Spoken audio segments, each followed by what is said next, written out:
जय जगन्नाथ दर्शकों को नमस्कार। जगन्नाथ देवों रथयात्रा अवसर में समस्त डीजे प्रेमी को शुभेच्छा एवं अभिनंदन। एबे आमे मेदिनीपुर सोली रे एक भक्ति गीत शुणिबु। प्रथमे आमे एही गीतर साक्षात फ्रिक्वेंसी शुणिबु। जय जय जगन्नाथ जगत ठाकुर शतदल पद्म पादे प्रणाम मोर। जय जय जगन्नाथ जगत ठाकुर शतदल पद्म पादे प्रणाम मोर। बंधुगण एथर आमे एही गीतर संगीत फ्रिक्वेंसी एवं उच्च फ्रिक्वेंसी एकाठी शुणिबा।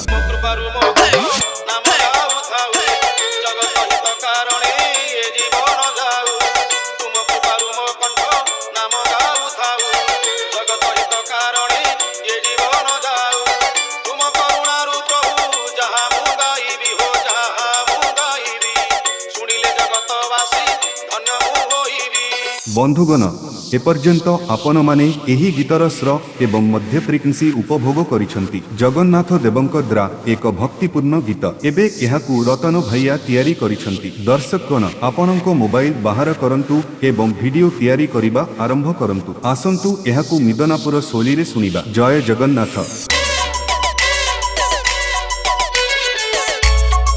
डीजे खुशी रीमिक्स जय कृष्णपुर।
आरजे रतन रीमिक्स सेपुर से।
आरजे रतन रीमिक्स सेपुर से।